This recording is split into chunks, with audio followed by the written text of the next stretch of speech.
নবীজি বললেন, ইয়া সাআদ আতিম মাতআমাক তাকুন মুস্তাজাবাদ দাওয়া।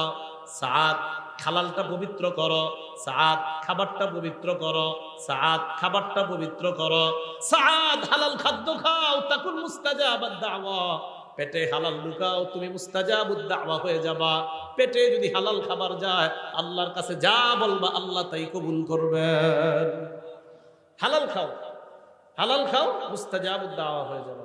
তাহলে বলেন, দোয়া কবুলের জন্য শর্ত কি? খাওয়া হালাল, ভিতরে হালাল, হালাল ঢুকাইতে হয়।